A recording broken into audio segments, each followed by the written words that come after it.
Dunia perpolitikan Indonesia jelang pemilu 2024 dikejutkan dengan aksi putra bungsu Presiden Jokowi, Kaesang Pangarep. Tak hanya masuk ke dalam partai, Kaesang langsung tancap gas menjadi Ketua Umum Partai Solidaritas Indonesia atau PSI.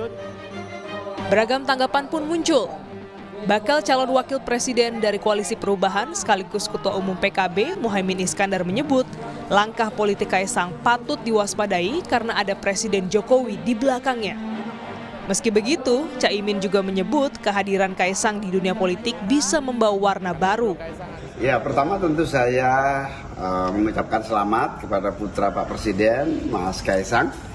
Ini akan merubah konstelasi tentu saja, di mana pilihan PSI menjadikan Mas Kaesang sebagai Ketua Umum ini sebagai pilihan yang berani. Dan Mas Kaesang saya kenal, dia orang yang berani juga mengambil langkah-langkah politik, dan ini tentu menjadi kewaspadaan kita semua partai-partai ini, di mana di belakang Pak Mas Kaesang adalah Presiden.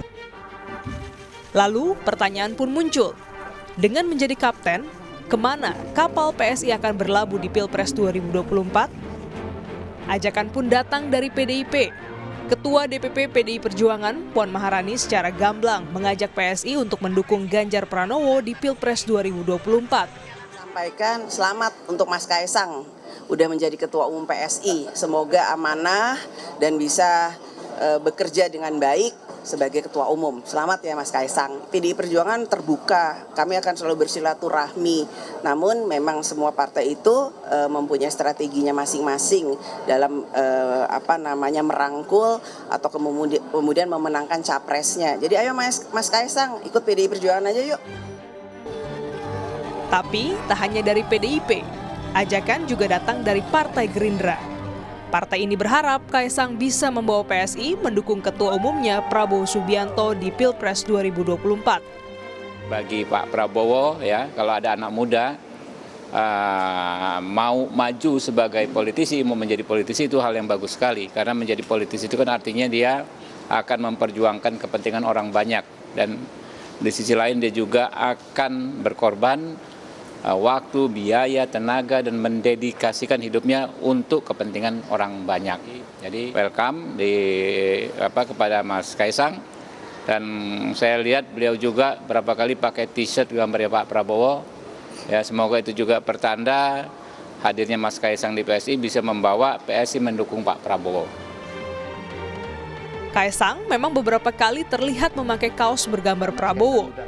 Tak hanya itu, pertemuan di sejumlah kesempatan memperlihatkan kedekatan putra bungsu presiden tersebut dengan Prabowo.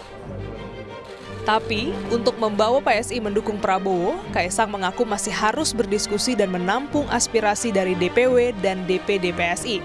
Saya sama Pak Prabowo ya alhamdulillah dekat. Dengan Pak Ganjar kemarin juga ketemu di Pesta Pora, nonton Dewa. Pak Ganjar nonton Dewa, saya nonton NDX. Saya suka koplo soalnya. Pilihnya yang mana? Ya nanti. Kebetulan kan keduanya sudah datang ke podcast saya juga, sudah ngobrol secara pribadi juga. Nanti balik lagi kita akan lihat aspirasi-aspirasi dari DPD, DPW mengarahnya kemana. Lalu, kemana arah dukungan PSI nantinya? Dan benarkah terjunnya Kaesang ke politik di bawah pengawalan Jokowi? Demi politik banyak kaki di partai dan poros koalisi di Pilpres 2024? Tim Liputan, Kompas TV.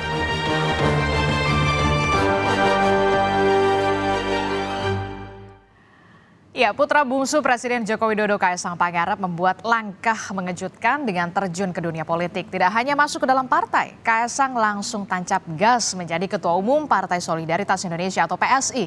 Lalu apakah bergabungnya Kaesang di partai merupakan sokongan dari Presiden Joko Widodo dan menjadi bagian dari politik banyak kaki di partai politik dan poros koalisi di Pilpres 2024. Kami akan bahas pagi ini bersama dengan sejumlah narasumber. Sudah ada Wakil Sekjen Partai Kebangkitan Bangsa, Syaiful Huda, ada juga Wakil Ketua Dewan Pembina PSI, Grace Natali, dan juga ada pengamat politik Burhanuddin Muhtadi. Selamat pagi Mbak Grace. Assalamualaikum Gus Huda. Mas Burhan. Selamat pagi. Pagi. Ya, kita langsung bahas nih. Ini kan jadi spotlight ya sampai bisa dikatakan 1 pekan ke depan ya, Mbak Grace. Mbak Grace, sudah dapat KTA akhir pekan, kemudian langsung tancap gas jadi ketua umum. Kemarin hari pertama kemudian PSI punya ketua umum dan berkantor langsung ya. Apa yang dibahas oleh Kaesang pada rapat kemarin? Rapat kemarin serius tapi santai, Mbak Disti. Jadi Mas Kaesang mau mendengar dari masing-masing ketua DPP apa yang jadi challenge atau tantangan masing-masing, baik di organisasi maupun di dapil. Satu-satu kayak begitu. Terus planning ke depan, rencana-rencana kita mau ke, misalnya dalam waktu dekat kami akan ada pembekalan caleg di Bali misalnya. Dan kemungkinan Mas Kaesang juga akan langsung hadir di acara itu. Jadi langsung atur jadwal dan menyatukan supaya kita langsung bisa lari nih, gitu. Oke, jadi menyatukan semua aspirasi dari grassroots juga ya, dari grassrootsnya PSI. Nah, sebenarnya sudah berapa lama kemudian PSI ini melakukan pendekatan ke Mas Kaesang sampai akhirnya mau bergabung? Karena banyak sekali pertanyaan, kok bisa ya kemudian seorang sosok Kaesang yang baru menjadi kader dari PSI dapat KTA langsung didapuk menjadi ketua umum PSI, Mbak Grace? Ya, pendekatannya ya udah lama sebenarnya, Mbak Disti. Kita kan suka ketemu di berbagai event gitu ya, nggak cuma sama saya atau sama Bro Raja Juli Antoni, tapi juga dengan pengurus di Depok misalnya. Ada anggota-anggota legislatif kami yang diundang ke podcastnya Kaesang, dan berbagai event lain yang kita ketemu sengaja atau nggak sengaja. Kan Mas Kaesang nih orangnya gaul ya, keliling kan dia, eksis. Jadi sukalah ketemu di berbagai event.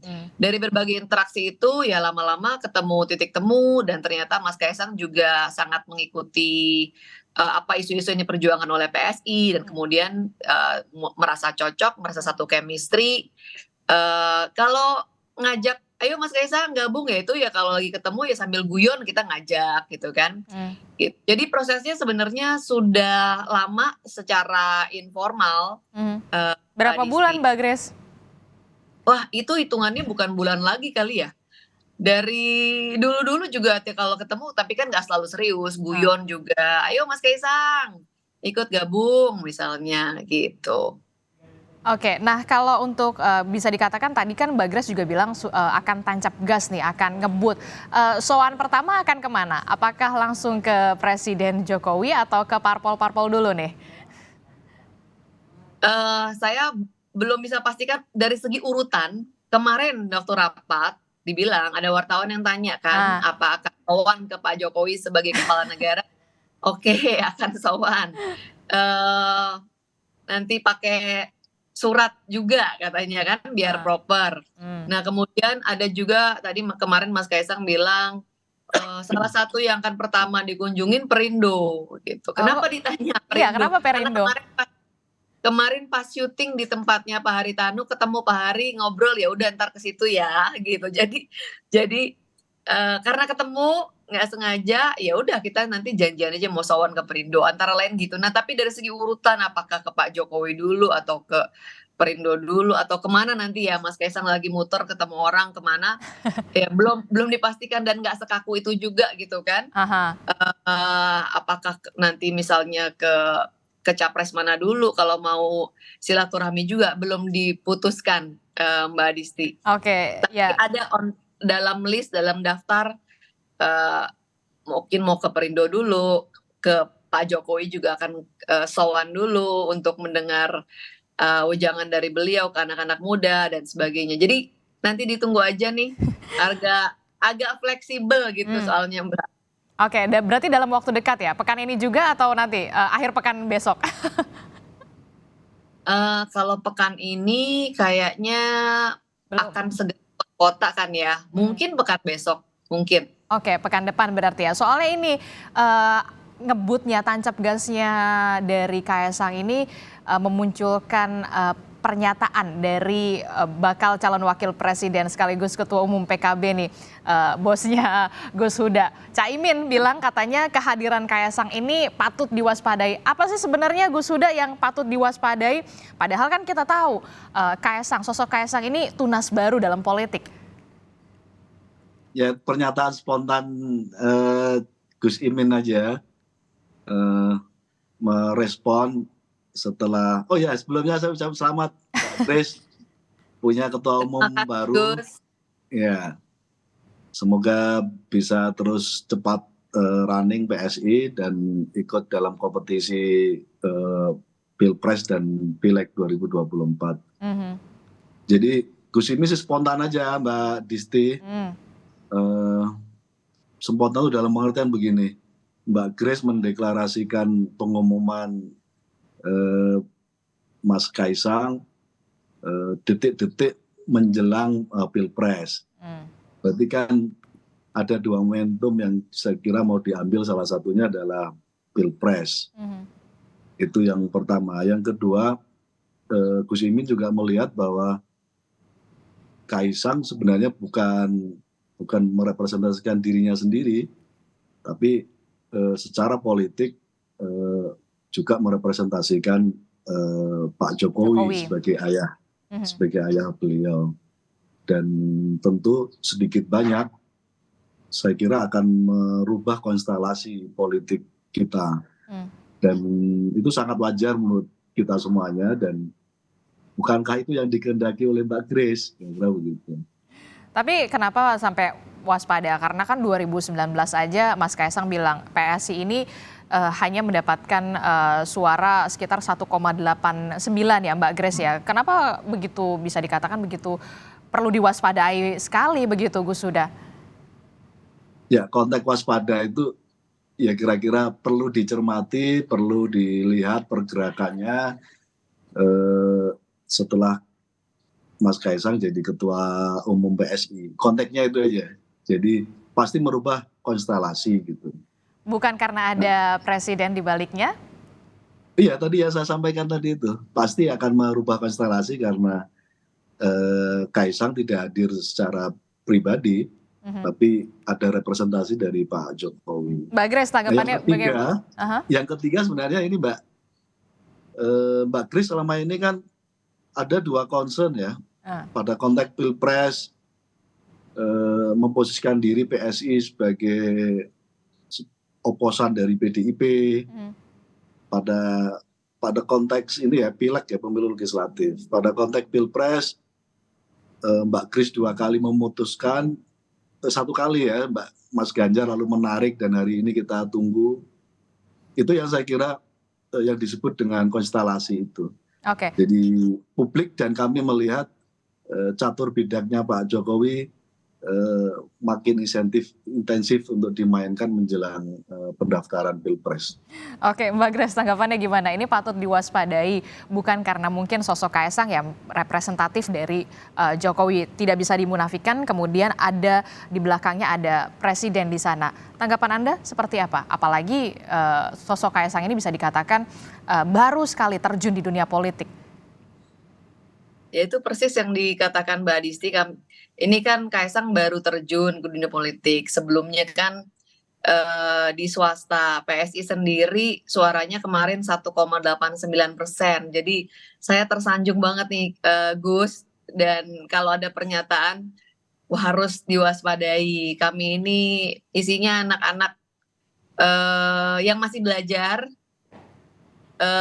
Kayaknya nggak ada yang perlu diwaspadai deh. PSI itu kepengen politik yang riang gembira. Kita kepengen anak muda yang biasanya apatis sama politik itu sekarang jadi objek aktif, yang concern, yang merasa bisa relate dengan isu-isu politik dan ikut aktif di situ.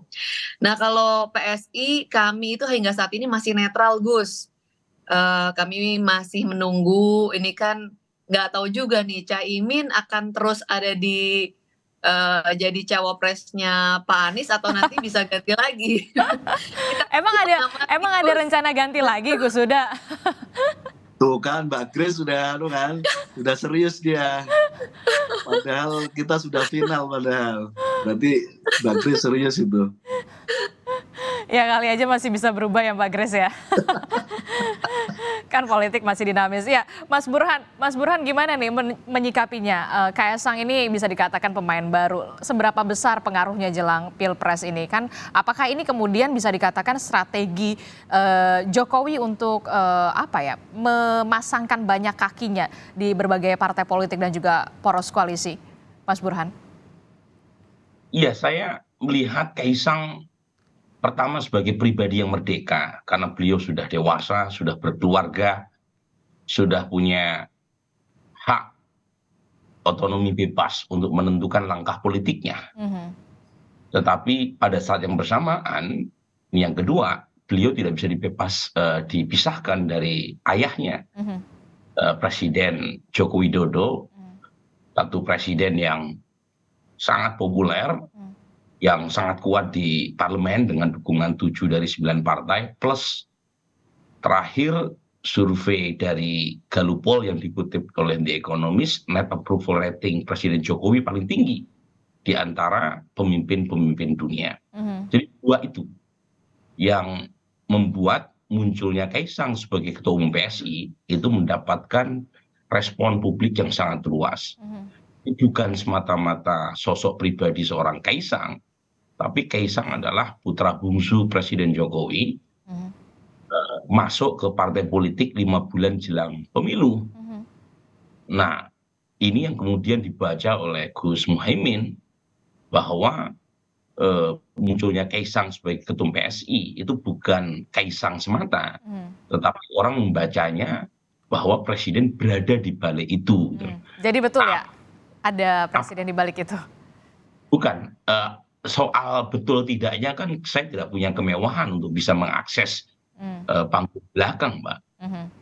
Itu kan dua hal ya dalam dramaturgi politik. Satu di panggung belakang yang mungkin lebih orisinal, tapi saya nggak akses untuk mengkonfirmasi atau membuktikannya. Tapi secara logis kita bisa membenarkan persepsi itu. Karena nggak mungkin seorang Kaisang meskipun sudah berkeluarga memutuskan masuk ke politik tanpa minimal restu dari orang tua. Dan Presiden Jokowi sudah mengakuinya, memberi restu. Karena kata Presiden Jokowi, tanpa diberi restu pun anaknya akan menjalankannya. Nah, pernyataan-pernyataan ini dalam politik kan kita harus baca secara lebih hati-hati ya. Read between the line, dan lagi-lagi menunjukkan bahwa masuknya Kaisang ini punya konstelasi, punya konsekuensi, dan punya efek yang sangat luas. Satu terkait dengan jangka pendek jelang pemilu 2024.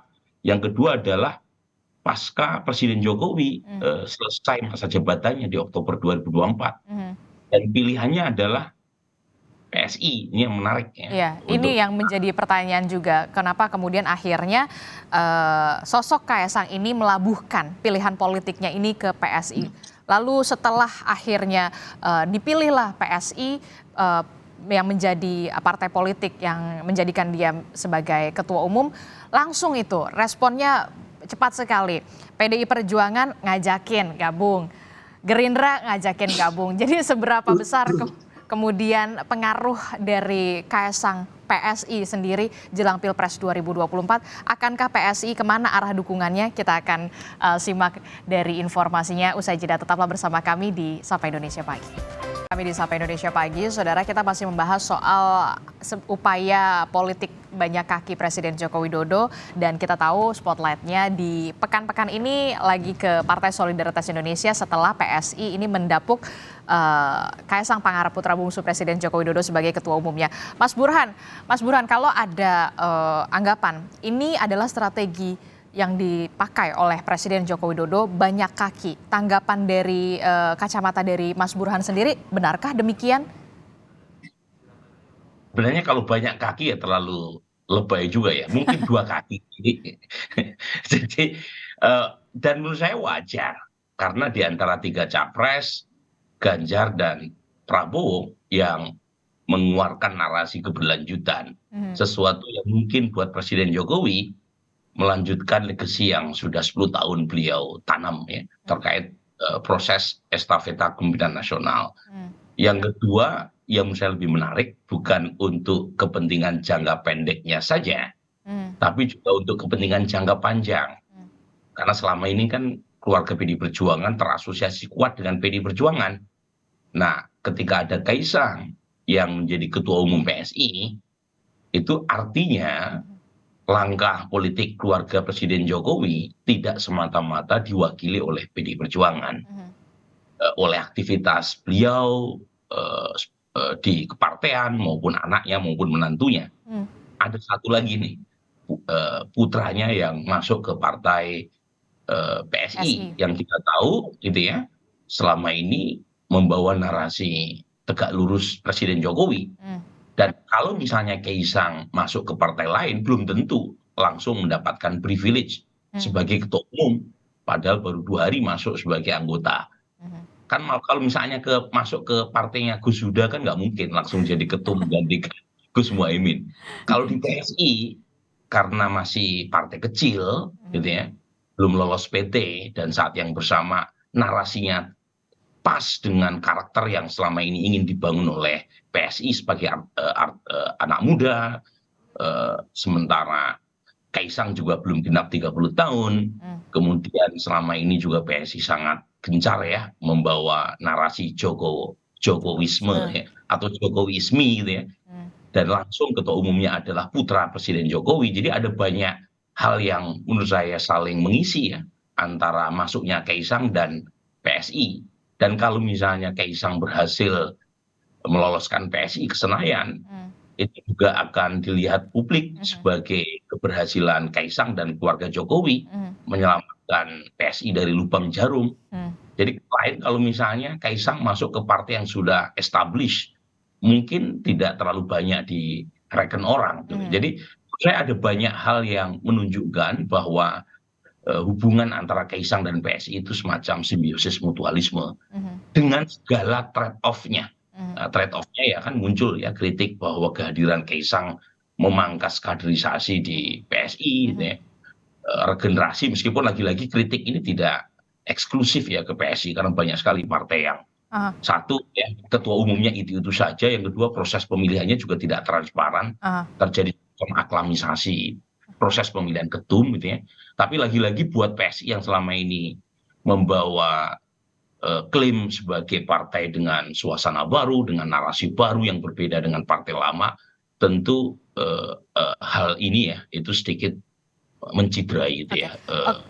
Oke, kan kita juga lihat tadi Mas Burhan juga mengatakan ya Jokowi family itu representatifnya PDI Perjuangan. Kemudian digebraklah itu dari Kaisang Pangarep yang akhirnya melabuhkan hatinya ke Partai Solidaritas Indonesia. Nah ini yang menjadi pertanyaan kemudian, kemana arah langkah Presiden Joko Widodo, dukungan untuk capres, itu yang kemudian menjadi pertanyaan kita semua.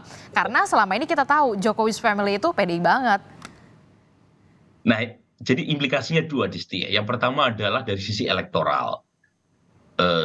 Kita ingin cek ya, seberapa besar efek elektoral Mas Kaisang. Saya sendiri percaya punya efek elektoralnya. Dan itu cukup signifikan. Meskipun lagi-lagi seberapa besar kita harus tunggu ya survei yang lebih kredibel.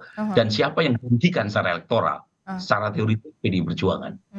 Satu, alasannya ya, keluarga Presiden Jokowi yang masuk ke PSI itu seperti memberi sinyal kepada pendukung Presiden Jokowi bahwa bukan hanya PDI Perjuangan pilihan buat para pendukung Jokowi untuk mencoblos di 2024 nanti. Yang kedua adalah basis demografi yang relatif mirip dan overlap antara suara PSI di 2019 dengan pemilih PDI Perjuangan. Pemilih non-muslim terbesar kedua itu pilihannya ke PSI. Yang pertama memang masih ke PDI Perjuangan, tapi sebelumnya itu dimonopoli, didominasi oleh PDI Perjuangan. Jadi Gus Saiful Huda nggak perlu terlalu khawatir. Karena ancaman langsungnya bukan ke PKB, ya, dua segmen yang berbeda.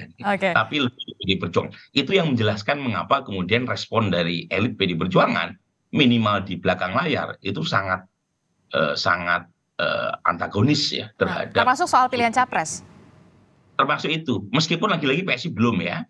PSI belum mengumumkan, Mbak Kris tadi juga sudah menyampaikan, tapi lagi-lagi setelah PSI menyatakan netral dan menarik diri dari keputusan awal mengusung Mas Ganjar, dan kemudian juga seringnya ya beberapa elit elit PSI dan PDI Perjuangan saling bertukar pantun tanda kutip ya di publik ya, itu memberi kesan bahwa PSI membuka opsi lain selain Ganjar. Oke, Opsi lainnya kan bukan hanya memilih Prabowo, kan bisa juga kan opsi perubahan. netral atau jomblo.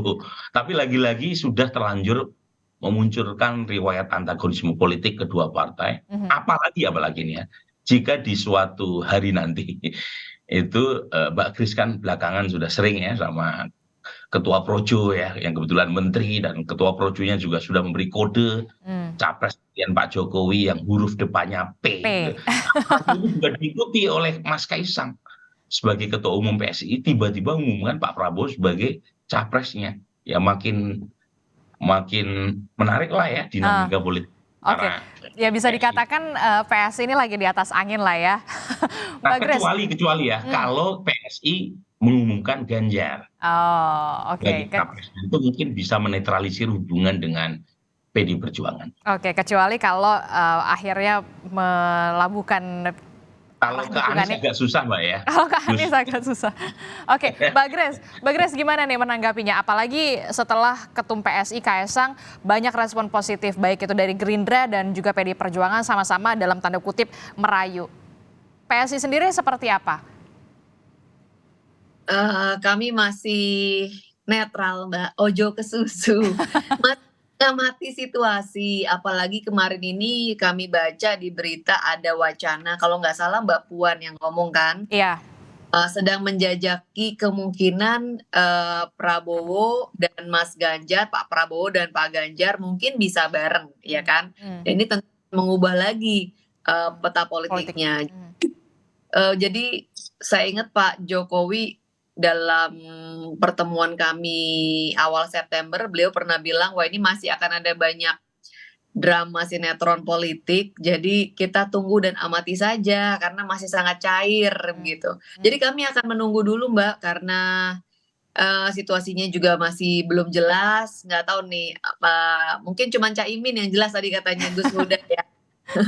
Tapi sinyal-sinyalnya sudah mengarah ke salah satu nih yang inisialnya P, karena siapa namanya Mas Kaisang ini sudah pakai baju di dalam podcastnya Pak Prabowo, kemudian juga PSI juga beberapa kali terlihat di dalam acara yang ada Gerindranya. Ini bagaimana?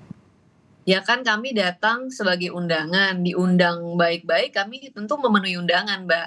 Kalau capres yang lain mau mengundang PSI, tentu kami juga akan datang. Nah, gitu. Sudah, apakah ada undangan nih? Belum ada lagi undangan. Masa undang diri sendiri kan nggak mungkin. Oke, Gus Huda gimana menanggapinya? Ya, ya bagi kami ya di pasangan Amin, Mas Anies dan Gus Imin, fenomena Mas Gibran itu kan fenomena yang di sebelah sebenarnya, karena apapun Mas Gibran adalah representasi dari Pak Jokowi. Nah sementara di kami selama ini yang mengusung agenda perubahan, tentu jadi menghitungnya saya kira lebih kepada melihat dinamika apa yang sedang terjadi, kira-kira gitu. Tapi ngaruh juga nggak sih? Saya sampaikan, tapi bagi PDIP, bagi teman-teman di Koalisi Indonesia Maju, ya kira-kira kita tunggu saja Mbak Kris akan menjatuhkan pilihan ke mana, apakah ke Mas Ganjar atau ke Pak Prabowo. Jadi bagi kami yang termasuk di publik yang mengendaki perubahan ya pasti tidak terpengaruh banyak menyangkut soal Mas Kaisang sebagai Ketua Umum PSI gitu.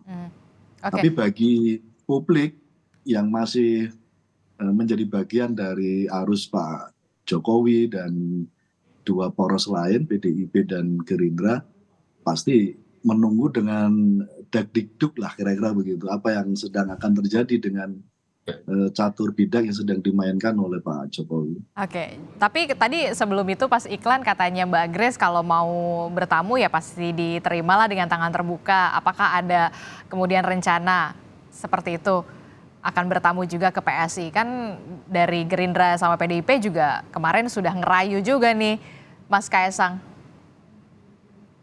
Terima kasih Mbak Grace atas undangannya. Jadi kita akan diskusikan. Oke, kita akan diskusikan. Nah, kalau Mbak Grace sendiri seperti apa? Ini kan PDIP dan juga Gerindra sudah mengajak PSI untuk dukung capres mereka. Apakah kemudian menunggu dulu, wait and see dulu, apakah ini akan bersatu atau bagaimana? Ya menunggu dulu Mbak, kita amati. Masih ada waktu kok, tenang aja. Mungkin untuk hitungan kalender biasa rasanya udah deket, tapi di politik waktu sehari 2 hari aja bisa terjadi sesuatu gitu. Jadi masih cukup banyak waktu, tenang aja. Tapi kalau akan rencananya nih, soan kemana dulu? Ke PDIP atau ke Gerindra dulu nih? Apa jangan-jangan udah ada nih soan-soannya nih komunikasinya? Belum Mbak, kemarin baru rapat perdana, jadi masih pembicaraannya masih yang ringan-ringan aja. Mungkin nanti di rapat selanjutnya kita akan mulai susun rencana yang lebih detail. Tapi lagi-lagi kalau soan itu kan juga harus resiprokal ya Mbak ya. Artinya ada ajakan juga, ada undangan dan sebagainya. Kami kan nggak mungkin mengundang diri sendiri. Nanti kalau ada yang ternyata ada ada administrasi yang salah, kami nggak enak juga gitu kan. Jadi lebih baik kalau ada undangan kami pasti akan dengan sangat senang hati datang Mbak. Oke, kita juga nunggu infonya nih Mbak Grace. Mbak Grace, nah saya mau tanya, kalau misalkan 2 poros ini nih, akan ada 2 poros. Kalau misalkan PDI Perjuangan lebih baik. Nah kalau untuk PSI sendiri dengan ketum barunya, Kaesang Pangarep seperti apa? Maksudnya gimana? Dengan adanya 2 poros ini, kalau ada 2 poros. Maksudnya kalau pasangan capres-cawapresnya hanya 2? Enggak, Prabowo Ganjar atau Ganjar Prabowo. Setuju nggak kalau dari PSI sendiri? Kalau bergabung begitu ya antara Pak Prabowo dan Pak Ganjar, ya mungkin dari segi mengurangi tensi kali ya, orang-orang nggak harus sekarang kan panas banget nih di antara pendukung ya Mbak ya.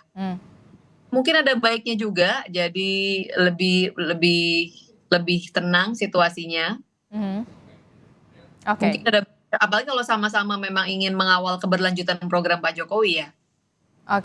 Oke, sepertinya kalau PSI sendiri mengatakan ya lebih baik lah ya karena supaya menurunkan tensi. Mas Burhan melihatnya bagaimana ini?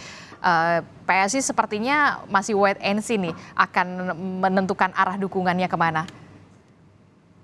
Ya menurut saya wajar ya PSI masih wait and see karena dinamika politiknya masih skala tinggi.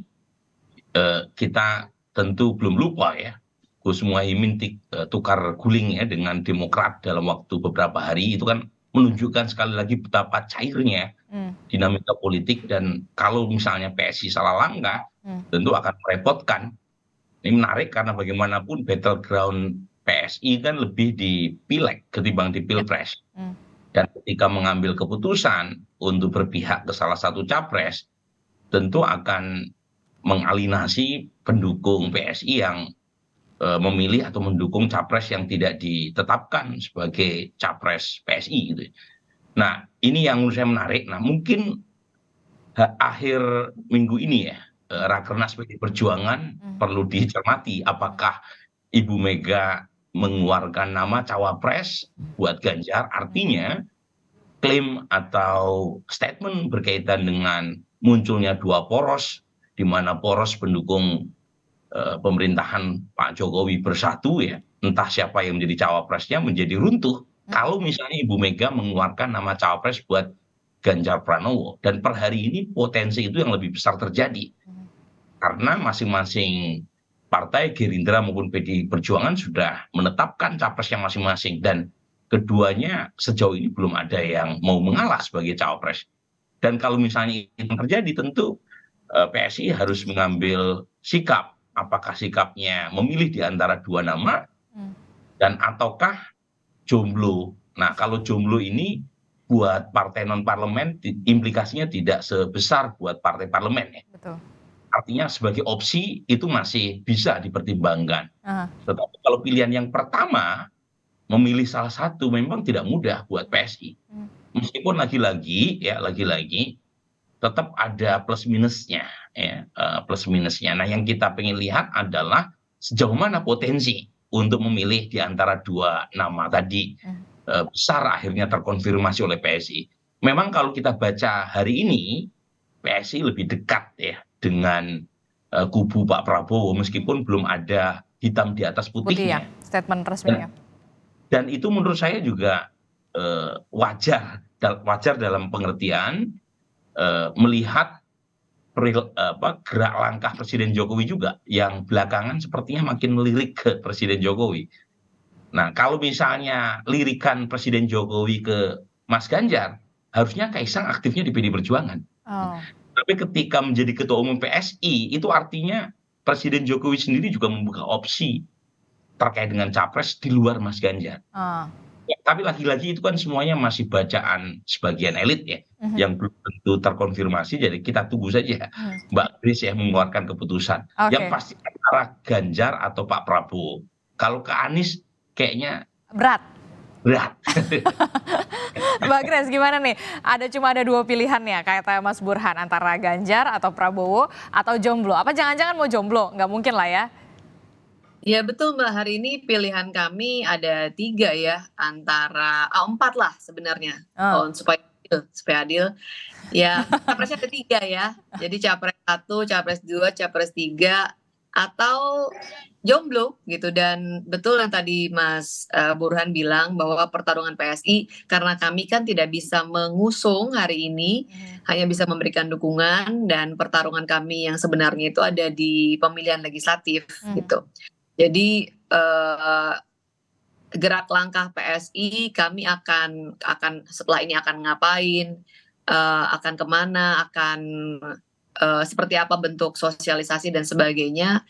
Fokusnya lebih untuk pemilihan legislatif ya, yang merupakan medan pertempuran yang sebenarnya kalau untuk PSI. Jadi untuk capres akan kemana-kemana, kami masih akan amati dulu Mbak situasinya.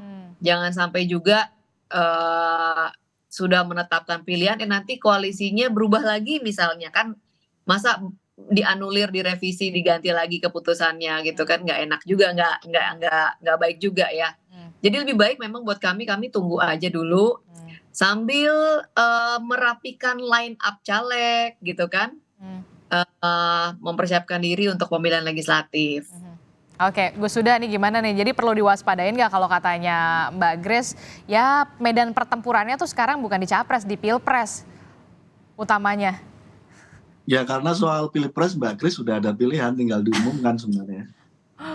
Oh, udah ada pilihan, betul. Sudah ada. Tuh, Mbak Grace katanya udah ada, benar. Siapa emang udah tahu bocorannya siapa, Gus Huda? Ya, yang pasti sudah ada, saya meyakini sudah ada. Yang kedua sekali lagi yang kita sebut sebagai waspada sebenarnya lebih kepada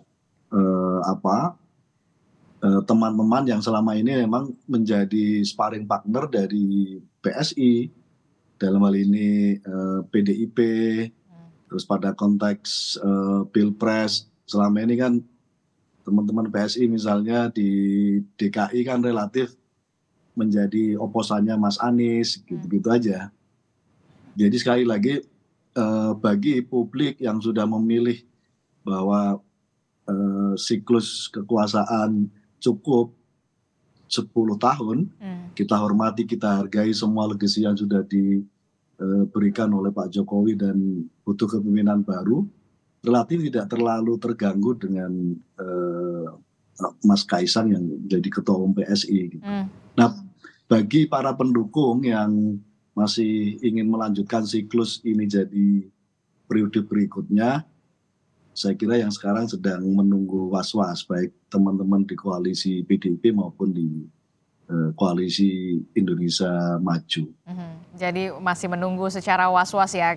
kemana arah dukungan dari Partai Solidaritas Indonesia setelah mendapuk Kaisang Pangarep menjadi ketua umum. Nah, terakhir closingnya dari Mas Burhan. Mas Burhan, kalau tadi Mas Burhan bilang kalau banyak kaki Jokowi ini terlalu berlebihan, 2 kaki. Jadi ujungnya kemana nih?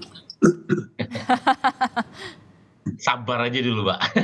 Meskipun lagi-lagi Mbak Disti itu arahnya sebenarnya sudah atau gampang untuk kita baca ya. Jadi, belakangan kan kemesraan elit Gerindra dan partai pendukung Prabowo Subianto dengan PSI kan makin terang benderang. Meskipun lagi-lagi masih belum hitam di atas putih. Jangankan PSI yang belum memutuskan. Partai yang sudah menetapkan capres sekalipun dalam koalisi itu kan akadnya masih akad keperdataan. Belum akad yang dicatat oleh lembar negara setelah didaftarkan ke KPU. Betul. Jadi artinya ya koalisi-koalisi pendukung Prabowo, pendukung Ganjar, pendukung Anies itu masih mungkin berubah sebelum janur kuning melengkung. Apalagi PSI yang belum menetapkan siapa capresnya. Tapi lagi-lagi saya bisa memahami kalau kubu Ganjar atau kubu Prabowo sekarang berlomba-lomba mendapatkan dukungan dari PSI. Meskipun secara elektoral PSI hanya mencatat 1,87% suaranya di 2019. Jadi bukan semata-mata karena PSI-nya, tetapi ada Kaisangnya di situ.